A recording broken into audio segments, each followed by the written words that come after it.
name is Ross Fisher. I graduated from Clearbrook High School, class of 2023. So in high school, I was involved with two major programs called PALS and NHS. And through both of those programs, I had many volunteering opportunities.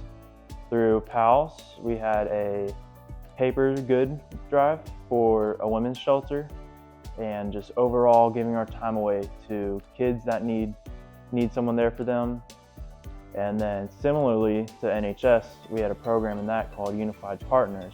So some of the things I did with the children and with special needs included playing basketball with them, watching them play video games, or even playing the video games with them.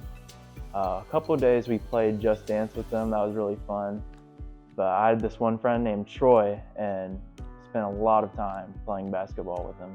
He'd make some shots that I personally couldn't even make, and he would make people's jaw drops. He made my jaw drop after he made a shot right over my hand, and I was like, how did he make it? Working with special needs students taught me a lot. The main thing that I look at is that there are no barriers. Just because they are different and face their own personal challenges doesn't stop me and the many other kids in that program from hanging out with them and making friends with them.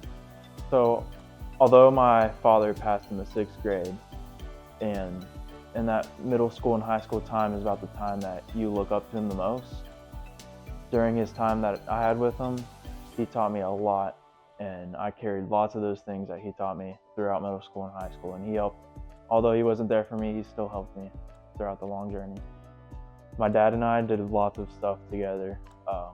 One of my favorite things to do, we have a farm down in Santa Fe, and every time we would go down there, we would pick up Sonic and sit on the bench right by the pond and grab us some fishing rods and fish. That was definitely one of my favorite things to do with him, other than him watching me play sports and taking me to and from practices and going to my games at the time. It was just amazing to have him there and his voice and his presence.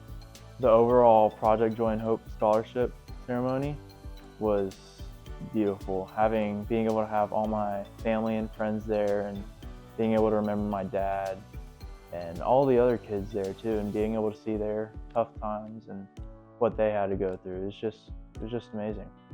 The impact of the scholarships that I received and the many other students received it helps out a lot.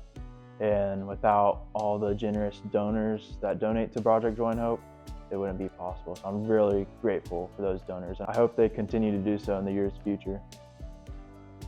My father taught me a lot. Towards the end, what he really taught me most was how to fight and stay strong, and really to give it your all with the time that you have. With him battling stage 3 pancreatic cancer and still doing everything he did for me at the time and making his most out of the time that he had left for me, really meant a lot to me.